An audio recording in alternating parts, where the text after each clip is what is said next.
Sí, muy bien. Y vamos a empezar de una vez con el tema del día de hoy. Si tienen preguntas, yo cada cierto tiempo voy a estar revisando las preguntas para responderlas. Aquí en un ladito voy a dejar la pantalla. Listo. El tema que nos atañe el día de hoy es el control de la respiración, principalmente el control nervioso de la respiración. Listo. Eh, Ustedes bien saben que la respiración es uno de los procesos fisiológicos que podemos realizar de forma consciente y voluntaria o que se puede regular de forma involuntaria o automática. Las características o la razón del por qué eso se da es lo que queremos mencionar el día de hoy. Partamos de este concepto claro o de este concepto muy grande, y es que a pesar de todos los cambios que se producen en el día, en las demandas de oxígeno y en el metabolismo, y con ese de la producción del CO2, las concentraciones o las presiones parciales de esos gases, tanto el oxígeno como del CO2, se mantienen en rangos normales. Todo esto mediado por una cantidad de receptores y una cantidad de procesos que vamos a abordar en unos momenticos. Si ustedes entienden esas tres imágenes, esos tres cuadritos, pueden dar por aprovechada esta sesión. Vamos a hablar de las tres cosas, más de las dos primeras que de la última. Entonces, el control de la respiración se fundamenta en eso. Una cantidad de sensores, de receptores, como lo quieran llamar, van a medir o como su nombre lo dice, a sensar los cambios que se producen principalmente en la presión de oxígeno, en el pH sanguíneo, que depende directamente de las concentraciones de los hidrogeniones y que dependen de la presión parcial del CO2. Estos sensores envían información hasta el sistema nervioso central, principalmente bulbo raquídeo y corteza cerebral, donde traducen lo que sensaron y dan una respuesta a través de unos nervios efectores que llegan a las zonas de acción, que para el caso de la respiración son los músculos. Miremoslo aquí de otra forma, un poquito más desglosado. Esos sensores los vamos a dividir en dos grandes grupos: quimiorreceptores y mecanorreceptores, receptores de estiramiento, receptores irritativos, que ya los vamos a explicar uno a uno. Los efectos o las cosas sensadas por esos receptores llegan hasta la protuberancia, el bulbo y una parte de la corteza, donde se traducen y a través de mensajes efectores llegan hasta los músculos respiratorios y modifican el patrón de respiración y modifican la respiración. Miren esa imagen un poquito, pues la calidad es mucho menor, pero entonces intenta ilustrar gráficamente lo que estamos hablando. Esos quimiorreceptores se ubican tanto en el callado de la aorta, en las carótidas, como en el sistema nervioso central. Y los mecanorreceptores están principalmente en las estructuras pulmonares, tanto las vías aéreas, las circulatorias y en el tejido pulmonar. De aquí llegan las aferencias hasta el bulbo raquídeo y corteza cerebral, y a través de ellos y de nervios somáticos de la médula espinal llegan hasta los músculos respiratorios, que son los que en últimas determinan el patrón respiratorio. Hablemos de los primeros tipos de receptores, conocidos como quimiorreceptores. Su nombre es muy ilustrativo. Sensan cambios químicos que se producen en el líquido en el que se encuentran rodeados los receptores.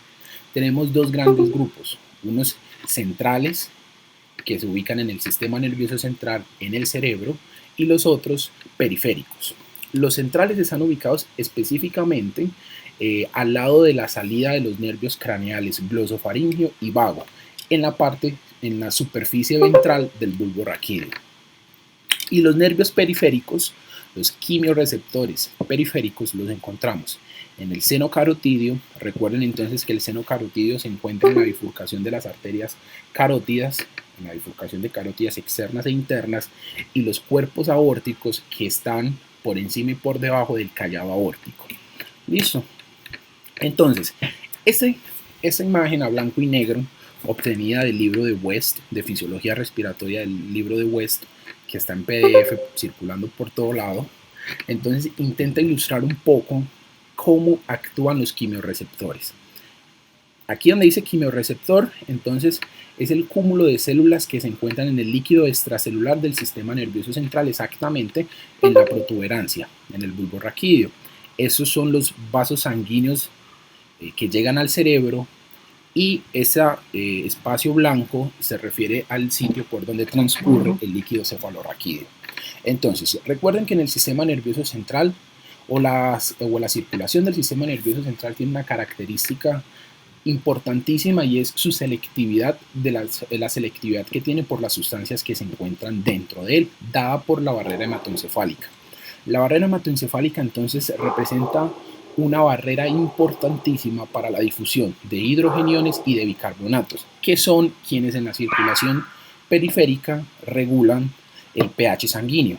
Entonces, en el cerebro, el efecto, la estimulación en los quimiorreceptores depende principalmente del CO2, que es capaz de difundir libremente a través de la barrera hematoencefálica y llegar al líquido cefalorraquídeo. Aquí, por medio de la anhidrasa carbónica, se convierte en ácido carbónico, y de este en H+. Listo. Y el exceso de H+ dentro del líquido cefalorraquídeo disminuye el pH. La disminución en el pH hace o estimula al quimiorreceptor, que envía señales hacia los centros nerviosos, y estimulando la inspiración, buscando así entonces aumentar la eliminación de ácidos por la respiración, y de ácidos específicamente hablamos del CO2. Listo, ahondemos un poquito más en lo que les acabo de mencionar. Los quimiorreceptores centrales, que es de los que estamos hablando, entonces responden a cambios en el pH del líquido cefalorraquídeo. Como les dije, los hidrogeniones no atraviesan la barrera hematoencefálica, por lo tal el pH del líquido cefalorraquídeo depende de la presión del CO2 sanguínea. Este CO2, una vez ha difundido desde los vasos hasta el líquido cefalorraquídeo, se convierte en H+, y el exceso de H+, más el CO2 en el líquido cefalorraquídeo disminuyen el pH. El pH estimula los quimiorreceptores centrales, y los quimiorreceptores centrales envían información hasta los centros respiratorios y aumentan la respiración. Entonces, recuerden, ya no por esa clase, sino por conceptos que han visto antes, que a mayor frecuencia respiratoria, mayor barrido de CO2 arterial, ¿cierto? Entonces, como tenemos un exceso de CO2, con la hiperventilación lo disminuimos. Este recuadro rojito que aparece al lado derecho de sus pantallas, entonces nos habla de la importancia que tiene el pH en la regulación de los quimiorreceptores centrales, cosa contraria que sucede en los quimiorreceptores periféricos, que no son tan sensibles a los cambios en el pH. Listo. Conceptos claves de los quimiorreceptores. Recuerden, se localizan en la superficie ventral del bulbo, responden principalmente a los cambios en el pH del líquido cefalorraquídeo, dados estos cambios por cambios en la presión parcial del CO2. Listo. Hablemos entonces un poquito de los quimiorreceptores periféricos. Tienen la misma función, sensan cambios químicos en el líquido donde están inmersos, pero esta vez estos quimiorreceptores periféricos responden a cambios en el oxígeno arterial, en la presión parcial de oxígeno arterial. Entonces, cuando disminuye la presión parcial de oxígeno, dado usualmente por disminución en la cantidad de sangre que pasa por esos receptores, se da un aumento compensatorio en el CO2. El aumento compensatorio en el CO2 disminuye el pH, y sucede lo mismo que sucedía en los quimiorreceptores centrales. Ese aumento en ácidos, disminución en el pH y disminución en el oxígeno va hasta los núcleos centrales y estimula la ventilación. Entonces la persona empieza a ventilar más para ingresar más oxígeno. Listo. Como les decía, el concepto más claro con el que deben quedar es que estos quimiorreceptores periféricos, que son los que les dije que se ubicaban en los cuerpos aórticos y en el seno carotídeo, responden a una disminución en el oxígeno. Y ese estímulo de la hipoxemia es potenciado por la disminución consecuente del pH y el aumento en la PCO2. Listo. La disminución en la presión parcial de oxígeno, entonces es el evento más importante. La estimulación sobre la ventilación no es un fenómeno lineal, lo que quiere decir que a menores concentraciones de oxígeno en la sangre, más importante va a ser el estímulo o el impulso positivo que se le va a dar a la inspiración. Entonces, se dice que cuando la presión parcial de oxígeno es mayor a 100 milímetros de mercurio, es muy poca la estimulación de la respiración que depende de los quimiorreceptores periféricos. En cambio, cuando la presión parcial de oxígeno está por debajo de 50 milímetros de mercurio, la estimulación es máxima sobre la respiración. Listo. Un resumen de los quimiorreceptores periféricos, ubicados en los cuerpos carótidos y aórticos, y responden predominantemente a los cambios en el PO2 arterial.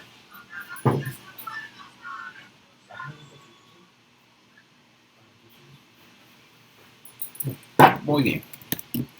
Entonces, hablemos del segundo tipo de receptores, de los receptores que regulan la función respiratoria. Esos son conocidos mecanorreceptores porque, a diferencia de los que acabamos de ver, no sensan circulación, no sensan concentraciones químicas, sino diferentes estímulos. El más importante son los receptores de estiramiento. Son los receptores de estiramiento que se encuentran ubicados en el músculo liso de la vía aérea superior. Entonces, cuando el músculo liso se distiende, el estímulo de los receptores de estiramiento es inhibir la inspiración a nivel central.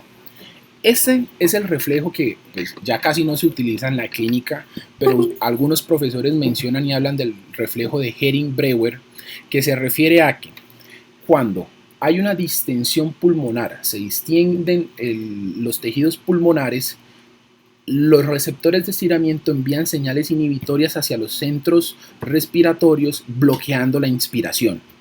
Entonces, esto hace que se frene el impulso inspiratorio y con este se empiece la expiración. Entonces, disminuye la duración de la inspiración y aumenta la duración de la expiración. ¿Qué sucede? Hay un reflejo contrario que se llama el reflejo de deflación, que quiere decir que cuando el músculo, cuando el tejido ya no se está estirando, sino que el efecto contrario se está, digámoslo por así, contrayendo, llega un momento en el que la contracción del músculo envía estímulos positivos sobre los centros inspiratorios, estimulando la inspiración y la persona inspira. Entonces, antes se creía que esto era lo que regulaba el ritmo de respiraciones. ¿Qué quiere decir? Que cuando yo inspiraba y llegaba a cierto límite, se inhibía la inspiración y se estimulaba la expiración. Y luego, cuando ya llegaba a cierta parte de la expiración, esta era inhibida, por así decirlo, y se estimulaba la inspiración. ¿Qué ha sucedido? Se dieron cuenta en estudios con personas que las cosas no son así tan campantes. Usualmente, en nosotros, sentados, estudiando, caminando, el reflejo de Hering-Breuer y el reflejo contrario de deflación tienen muy poco impacto, porque la inspiración es un proceso activo que nosotros estimulamos y la expiración es el proceso pasivo en el que simplemente refleja un cese de estímulos inspiratorios y no necesariamente un reflejo secundario a la al estiramiento de los músculos. Entonces, sí se sabe que esos reflejos de Hering-Breuer y el reflejo de deflación tienen mayor impacto cuando hacemos ejercicio o en los niños recién nacidos, donde su sistema nervioso central todavía es inmaduro. El segundo tipo de mecanorreceptores son los receptores ubicados en las células epiteliales de los tractos respiratorios, llamados los receptores irritativos o de adaptación rápida. Como su nombre lo indica, responden ante estímulos dañinos, ante estímulos que generan un efecto nocivo sobre ellos, principalmente el humo de cigarrillo, el aire frío y los gases tóxicos. Estos receptores envían estímulos hasta los centros inspiratorios, estimulando la respiración. aumentan la frecuencia cardíaca, aumentan las descargas inspiratorias. Secundariamente, producen broncoconstricción y tos. Esto explica por qué en algunos momentos cuando ustedes están en aire acondicionado y toman mucho aire, sienten como si se les secara todo por dentro y empiezan a toser. ¿Listo? Se dice que el efecto o que ese síntoma es producido gracias a los receptores irritativos. También entonces hay quienes los han descrito como una parte fundamental en la fisiopatología de los pacientes con crisis asmáticas y en los pacientes con enfermedad pulmonar obstructiva crónica, que dicen que los estímulos dañinos repetitivos sobre la mucosa pulmonar llevan a procesos broncoobstructivos crónicos que terminan desencadenando ambas patologías, tanto el asma y el EPOC. Otro tipo de receptores mecánicos son los receptores tipo J.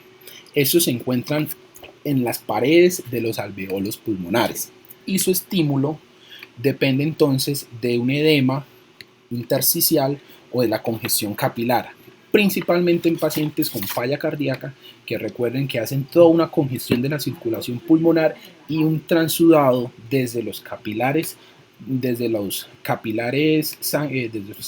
pulmonares hacia el alveolo. Entonces, el exceso de líquidos ahí estimula la inspiración en las personas y hacen que aparezca el principal síntoma de descompensación de una falla cardíaca, que es el aumento en la frecuencia cardíaca.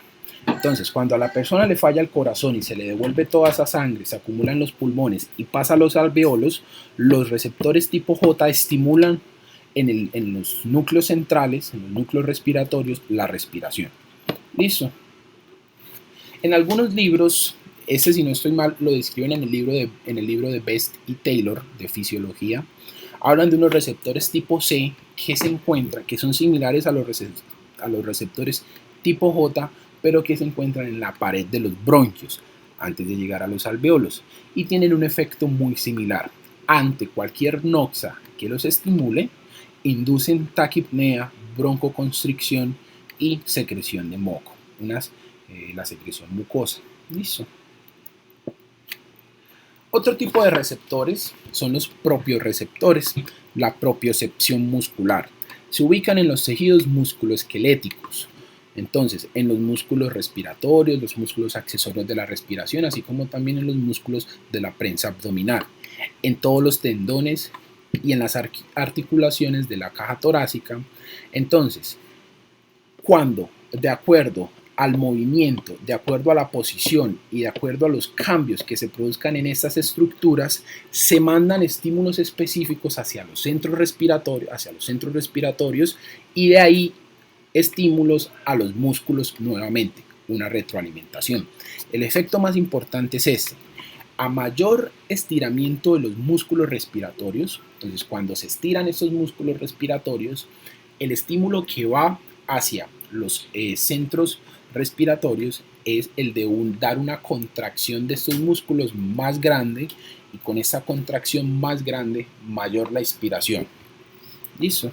Espero que este concepto pueden asimilarlo a lo que sucede con los músculos que hablaban en neuro, con los músculos periféricos, y es de acuerdo al estado en que se encuentran los músculos de la respiración, los músculos de la caja torácica, asimismo va a depender los estímulos que se den. Si el músculo está estirado, entonces el impulso que va hacia el sistema nervioso central es de que se contraiga. En cambio, si el músculo está contraído, el impulso que va hacia los centros respiratorios es que se estire. ¿Listo? Otros mecanorreceptores descritos, en los cuales no quise ahondar mucho porque la información no era muy congruente entre las diferentes bibliografías, son los receptores que se encuentran en la nasofaringe, en la laringe y en la tráquea. Estos receptores también son descritos como irritativos o de adaptación rápida y son los encargados de dar el estímulo de tos, lagrimeo y espasmo que suceden cuando uno, por ejemplo, está en un lugar lleno de polvo y inspira todo este polvo. Entonces, se estimulan los receptores en la nasofaringe, en la laringe y en la tráquea, la persona empieza a toser y empiezan a salir lágrimas. Listo. Los baroreceptores, receptores de a temperatura, hay quienes hablan entonces que de acuerdo a la temperatura del ambiente, asimismo será la velocidad y la profundidad de la inspiración, diciendo que a bajas temperaturas la respiración será más rápida, intentando aumentar el metabolismo basal y mantener el calor corporal, y que a temperaturas más altas la respiración será más lenta y superficial. El dolor a través de receptores que van exactamente hacia el sistema límbico, entonces tiene asociaciones con cambios en la respiración.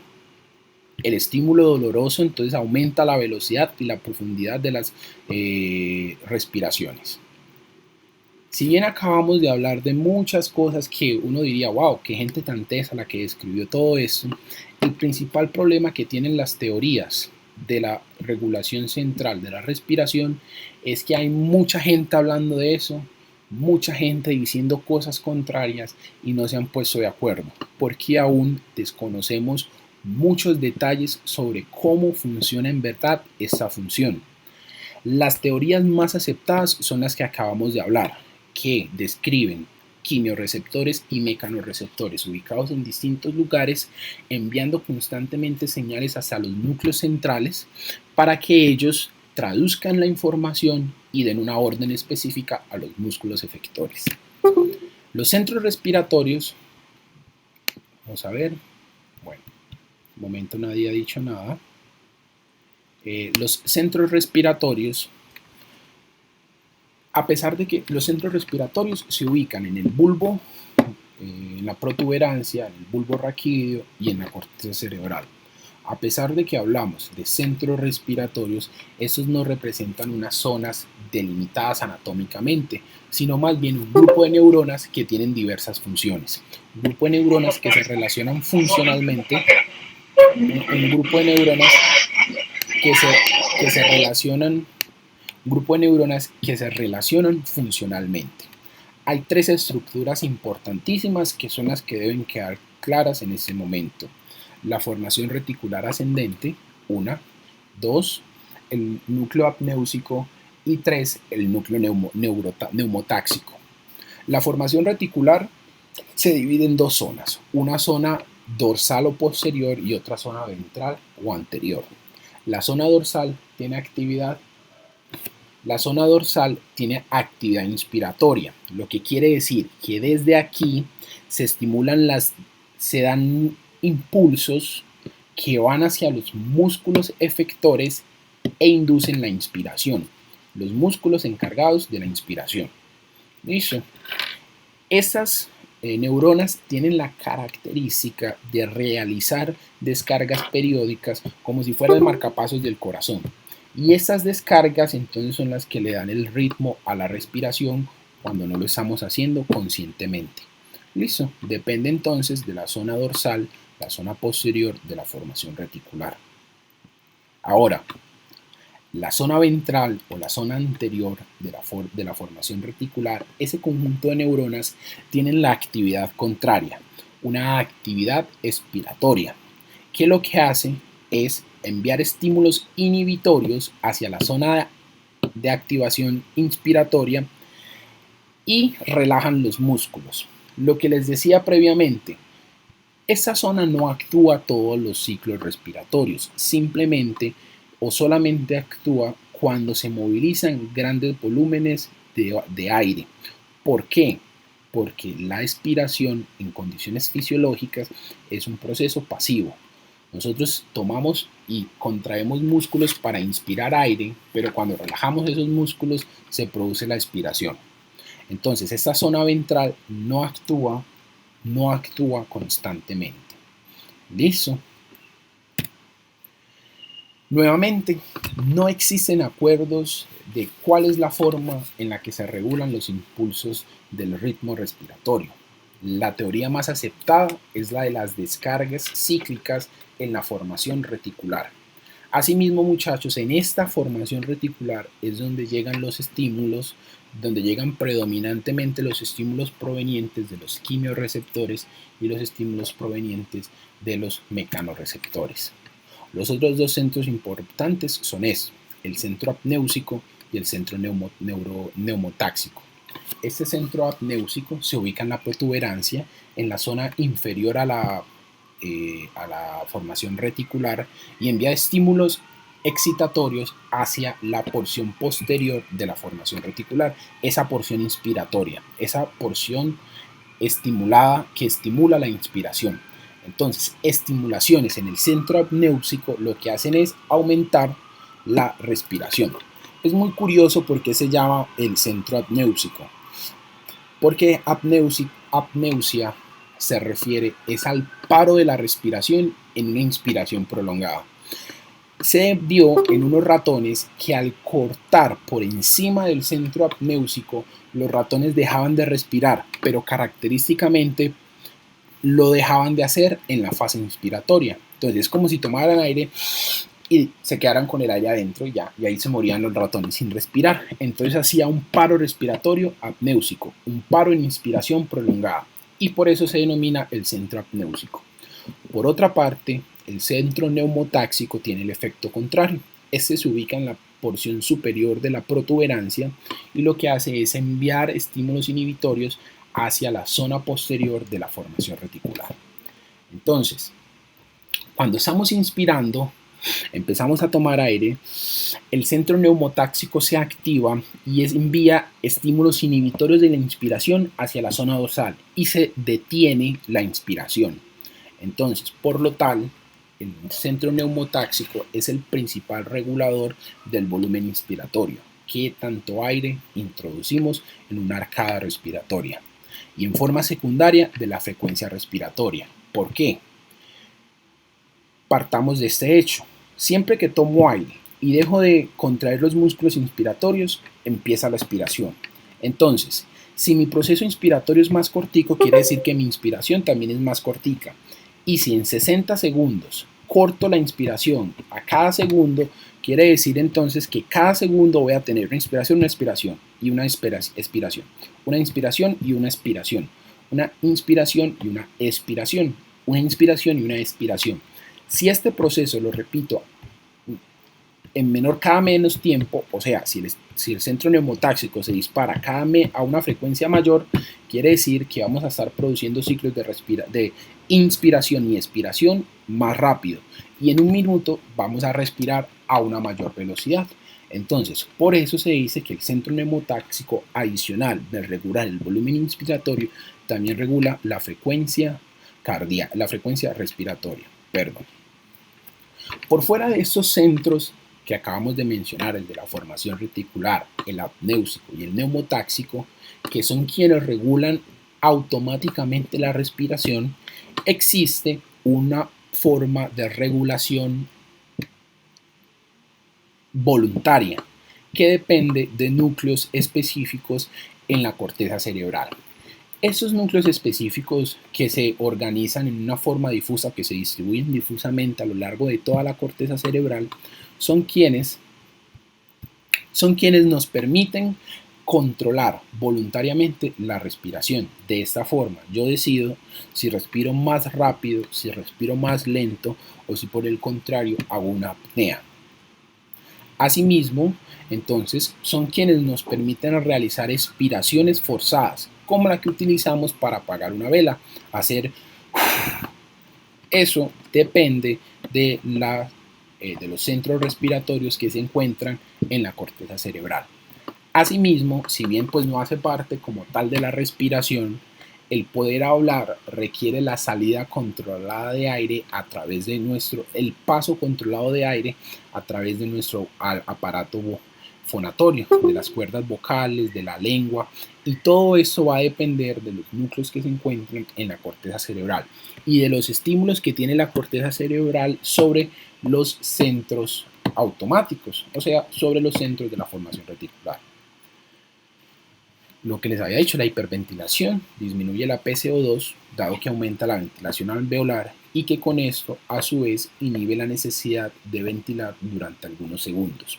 Con esto entonces quiero decirles que para uno poder soportar más tiempo sin respirar, lo que debe hacer es realizar una hiperventilación previa, ya que de esta forma disminuimos la concentración de PCO2, disminuimos la presión parcial de PCO2, y esa disminución del PCO2 aumenta el pH. Y un pH alto no es estímulo de los centros inspiratorios.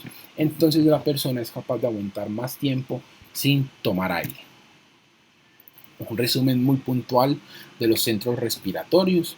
Entonces son los responsables de generar el patrón rítmico de inspiración y expiración. Están localizados en el bulbo raquídeo y en la protuberancia. Reciben las señales de los quimiorreceptores y de los mecanorreceptores que se ubican en el pulmón y en otros lugares, así como también de la corteza cerebral. Y por último, sus eferencias van hacia los músculos de la respiración dados principalmente por el diafragma. Listo. Entonces, en los fenómenos efectores o en las respuestas efectoras que surgen desde los centros respiratorios, lo que se busca es coordinar de forma efectiva la contracción de los músculos encargados de la respiración. Los más importantes o los 4 grupos musculares son 4. El diafragma, el más relevante de todos, inervado por fibras del nervio frénico. 2. Los músculos intercostales, tanto los intercostales internos como externos, inervados por nervios espinales que salen desde la médula espinal, los músculos de la prensa abdominal y los músculos accesorios como el esternocleidomastoideo. Listo. Entonces, el resultado final de los estímulos que vienen desde los centros inspiratorios y los centros expiratorios, entonces lo que va a hacer o lo que nos va a permitir es tener unos ciclos respiratorios regulares. Verán, decidí no ahondar mucho en cómo se produce el efecto o cómo se da la contracción de los diferentes grupos musculares y cómo se da la respiración en términos mecánicos, porque mañana van a tener la clase de mecánica respiratoria con mi compañero Santiago a las 2 de la tarde. Entonces, solo me interesa que entiendan que desde los núcleos respiratorios, desde la formación reticular, la porción dorsal, se envían estímulos que llevan a la contracción de los diferentes músculos respiratorios, principalmente el diafragma. Listo. Entonces, miren esta imagen, busca hacer un resumen de todo lo que hemos hablado, no tanto un resumen, sino verle la utilidad práctica a todo lo que hemos hablado. Situémonos en el escenario donde haya una disminución en la presión parcial del CO2. Entonces, como les dije, el CO2 tiene principal importancia en los estímulos que se producen en los quimiorreceptores centrales, en los quimiorreceptores del sistema nervioso central, que son los que dependen de las sustancias que sean capaces de atravesar la barrera hematoencefálica. Entonces, una disminución en la PCO2 disminuye el pH. Esa disminución del pH no estimula la respiración en los quimiorreceptores, entonces los quimiorreceptores no se estimulan. Un punto. En el escenario contrario, el aumento en la presión parcial del CO2 sanguíneo lleva a que en el líquido cefalorraquídeo este CO2 se convierta en hidrogeniones. El exceso de hidrogeniones disminuye el pH y la baja en el pH estimula de una forma magnífica los quimiorreceptores centrales, haciendo que envíen señales hacia el núcleo, hacia la porción dorsal de la formación reticular, y desde esta se envían estímulos inspiratorios hacia los músculos de la respiración, diafragma principalmente. Ahora, pensemos en los cambios que se producen en la química sanguínea periférica y que actúa en los quimiorreceptores periféricos. Lo primero, la respiración o los cambios en la ventilación dependen principalmente de los cambios en la presión parcial de oxígeno. Entonces, la caída en el oxígeno, una hipoxemia, Estimula en los quimiorreceptores de los cuerpos carotídeos, de los cuerpos aórticos y del seno carotídeo la ventilación en los núcleos respiratorios. Entonces, baja el oxígeno, se estimulan los quimiorreceptores periféricos y esos quimiorreceptores periféricos envían estímulos inspiratorios o estímulos positivos hacia la zona inspiratoria de la formación reticular y esta a su vez envía estímulos de contracción hacia los músculos de la respiración, principalmente el diafragma. El otro fenómeno entonces que se ha pensado colabora en el efecto del oxígeno en los receptores periféricos es una disminución en el pH secundaria a un aumento en el CO2, a un aumento en los hidrogeniones o a un aumento en cualquier tipo de ácido. ¿Listo? Con el mismo efecto. Esa disminución en el pH entonces estimula los quimiorreceptores periféricos y los quimiorreceptores periféricos estimulan la inspiración en los núcleos respiratorios centrales. Una imagen un poquito como más bonita que lo que intenta es entender cómo se da esta regulación. Listo, miren aquí en el bulbo lo que tenemos son el grupo dorsal de la formación reticular y el grupo ventral o inhibitorio. Acá está el núcleo apnéusico y aquí está el núcleo neumotáxico. Estimulaciones del núcleo apnéusico sobre el grupo dorsal lo que hacen es estimular la inspiración a través de los nervios espinales y del nervio frénico que bajan hacia el diafragma y hacia los músculos intercostales y permiten que la persona inspire. Por el contrario, estímulos desde el núcleo neumotáxico hacia la formación, hacia el grupo dorsal de las neuronas de la formación reticular, lo que hacen es inhibir los estímulos inspiratorios y la persona no inspira, sino que relaja los músculos y por consiguiente expira. Acá donde ven en la zona representada de la corteza motora primaria, de ahí salen los estímulos que buscan controlar voluntariamente la respiración. Esos estímulos pasan por los núcleos de la respiración que se encuentran en el bulbo y de aquí entonces envían el estímulo dado hacia los músculos intercostales y hacia los músculos abdominales. Se plantean o plantearemos algunas situaciones que les permitirán entender un poquito más cómo funciona este tema. Durante el ejercicio, ¿qué sucede? Empezamos a hacer ejercicio, empezamos con la contracción muscular gasta energía, aumenta el metabolismo de esa célula, aumenta el consumo de oxígeno y aumenta la producción de ácidos. Entonces, tenemos dos efectos importantísimos. El primero es, cae el oxígeno y estimula los quimiorreceptores periféricos. El segundo, aumenta la producción de CO2 y estimula los quimiorreceptores centrales. Ambos envían estímulos positivos hacia los centros inspiratorios de los núcleos cerebrales y por lo tal llevan a un aumento en la ventilación que busca aumentar entonces la eliminación del CO2 y segundo, aumentar el ingreso de oxígeno desde el aire atmosférico. Este fenómeno de aumento en la ventilación se ve acompañado por el reclutamiento pulmonar, un concepto que ya ustedes discutieron cuando hablaron de circulación en áreas especiales con mi compañero Tomás o con el doctor Narváez, que también lo menciona. La otra cosa muy bacana que sucede con el centro o con la regulación de la respiración es lo que pasa durante el sueño. Ustedes saben por neuro que el sueño se divide en dos fases. El sueño MOR o REM y el sueño REM, que significa movimientos musculares rápidos. En el sueño no MOR se caracteriza por una actividad electroencefalográfica lenta, que disminuye su actividad desde las fases 1 del sueño no REM hasta los estadios 3 y 4 de sueños no REM.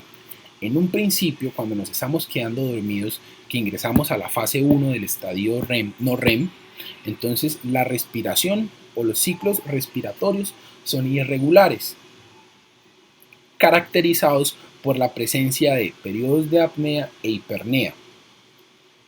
Cuando caemos en un sueño más profundo, estadios 3 y 4 del sueño no REM, los estímulos provenientes desde los centros respiratorios se regularizan y quedan constantemente lentos, dando una hipoventilación sostenida durante las fases o los estadios 3 y 4 del sueño no REM.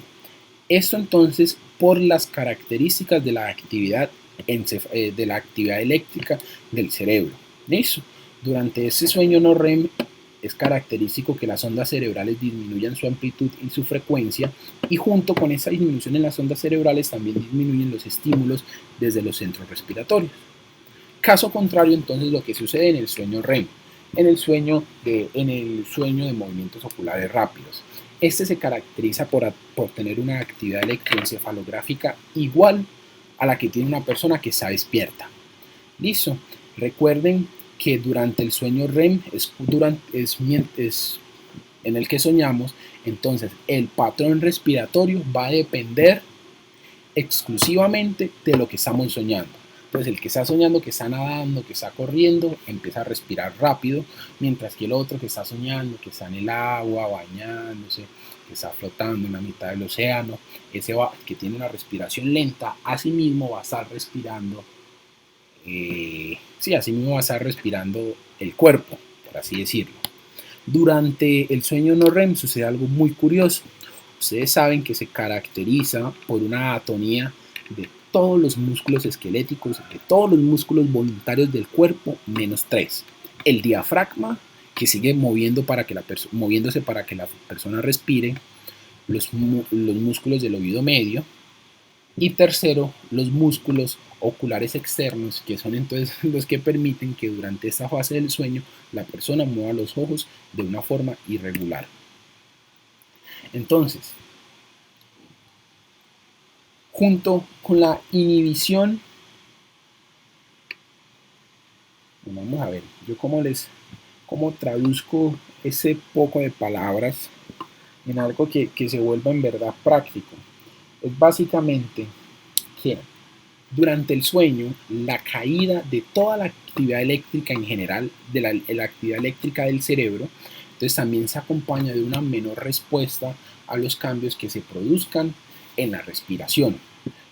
Pongámoslo de esta forma, el cerebro se apaga, el cerebro disminuye su actividad basal, y junto con esta disminución en la actividad basal también se disminuye la rigurosidad con la que se controla la ventilación, sumado a que durante el sueño hay atonía, hay hipotonía o atonía de los músculos de la respiración, solo funcionando el diafragma. Entonces la persona cuando está dormida disminuye más suave, respira más suave, respira menos veces, respira más despacio. ¿Listo? Entonces, adicionalmente, se genera una dificultad mayor a la respiración, y es que con la relajación de todos los músculos, también se relajan aquellos que mantienen las vías aéreas superiores libres. Los músculos constrictores de la faringe y de la laringe, los músculos de la laringe, y se colapsan las vías aéreas. Entonces aumenta la resistencia al paso de aire a través de las vías respiratorias. Nos es más difícil ingresar el aire porque solo es el diafragma el único músculo que está actuando, así como también nos va a quedar más difícil botar el aire, a pesar de que esto es un fenómeno espontáneo. Entonces, ¿por qué roncamos? ¿O por qué roncan las personas que roncan? Por el aumento que se produce en las vías respiratorias, en las vías aéreas. Entonces el aire tiene que pasar con mayor dificultad y produce ruidos específicos. Esta entidad es conocida como el síndrome de apnea-hipopnea obstructiva del sueño, que se caracteriza entonces por fenómenos de apnea largos cuando la persona está dormida, así como también momentos de hipopneas, de respiraciones más lentas de lo normal. Esta enfermedad se relaciona de una forma importante con la obesidad, así como también con el antecedente familiar de SAJOS. Listo, eso fue todo. ¿Tienen alguna pregunta, muchachos? Yo creo que... Bueno, aquí nos hacen una pregunta. que si el centro neumotáxico solo inhibe la zona dorsal de la formación reticular o también manda estímulos excitatorios a la zona ventral. Bueno, a la persona que me pregunta, solo tengo para decir, voy a decirle dos cosas. Lo primero es, no hay una respuesta 100% certera, porque no conocemos a ciencia cierta qué es lo que sucede. Lo que se describe en la mayoría de los textos es que el centro neumotáxico se activa y envía unos estímulos inhibitorios a la zona dorsal de la formación reticular y detiene la inspiración. ¿Listo? Recuerda que entonces lo que les había dicho, la zona ventral de la formación reticular, si bien tiene un efecto expiratorio o inhibidor de la inspiración, solo actúa cuando se están movilizando grandes cantidades de aire, cuando estamos haciendo ejercicio, cuando estamos nadando, cuando nos asustamos. En ese momento es en el que la zona ventral de la formación reticular tiene importancia, mientras que el centro neumotáxico actúa en todos los ciclos respiratorios. Siempre que se produce una inspiración, el centro neumotáxico se activa y la inhibe. ¿Listo? Entonces, ese es el verdadero efecto de la zona neumotáxica. Pues, muchachos, ¿tienen más preguntas? Ese es un tema, uno de los temas que más rápido dictamos, porque lo que en verdad tiene utilidad para nosotros en un futuro, para entender la enfermedad pulmonar, va a ser que ustedes recuerden que hay unos receptores que sensan cambios químicos o cambios mecánicos, que esos receptores envían estímulos hacia la formación reticular, y de la formación reticular se regula la contracción de los músculos respiratorios, diafragma y todo eso. Listo. Entonces, muchachos, ¿alguien más tiene alguna pregunta? ¿No fui claro en algún concepto?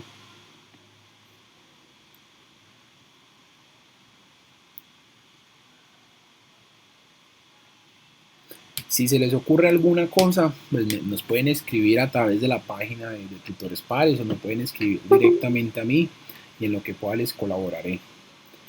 Dale, Natalia, te escucho.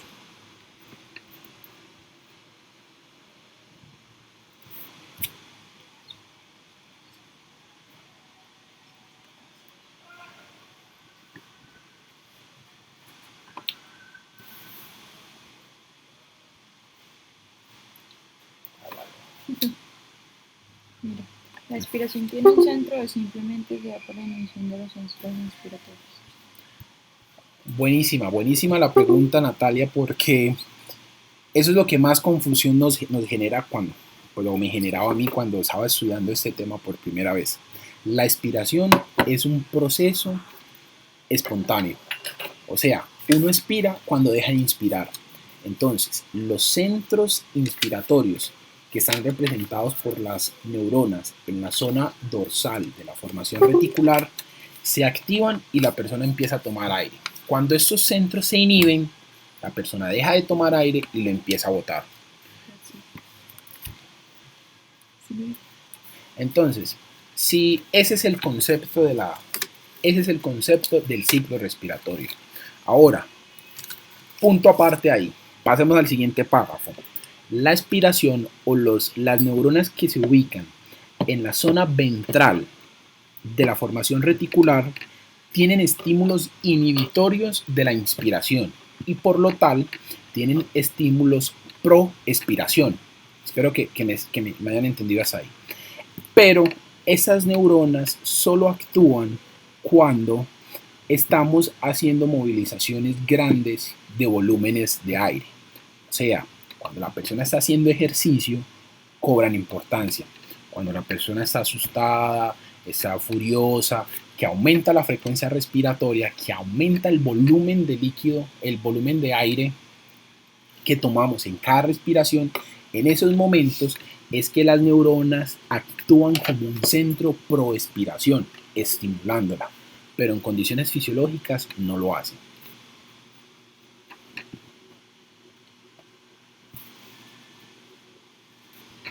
¿Te queda claro, Natalia?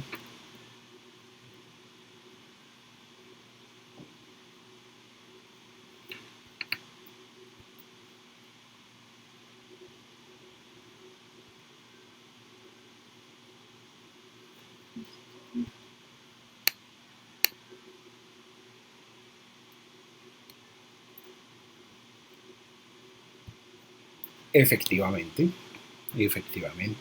Ese es el efecto del centro neumotáxico. Es inhibir el centro o los estímulos inspiratorios que salen desde las neuronas dorsales de la formación reticular. Perfecto. Bueno, muchachos, si no tienen ninguna otra pregunta, estaremos listos. De todas formas, si se les ocurre algo en el transcurso de hoy, mañana lunes festivo o antes del parcial, no se molesten en preguntar, intentaremos responder. Yo tengo una imagen muy bacana que resume el ciclo, la regulación, pero no la pude encontrar, no sé qué la había hecho. Yo la voy a buscar y si la encuentro se las publico en el grupo de Facebook. Andrés, bibliografía, claro. A mí me gustó mucho el capítulo de West, Fisiología de West. Afortunadamente no pude encontrar ese libro bonito, con colores y todo eso, sino una fotocopia que alguien escaneó. Entonces, si no lo consiguen, me avisan y yo se los paso. También hay otro que es muy sencillito, que es el libro de fisiología de Best and Taylor, se llaman así. The Best and Taylor. Y ellos entonces tienen un documentico, un texto súper cortico, pero muy conciso. Listo. Entonces, muchachos, estamos ready. Que les vaya muy bien y gracias por asistir.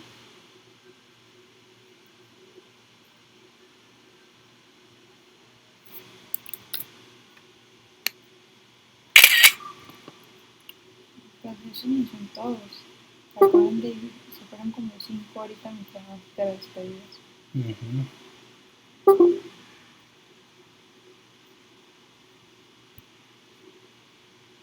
¿Cuánto me demoré esta clase? 1 hora. Mentira, con lo que te demoraste iniciando, menos de 1 hora.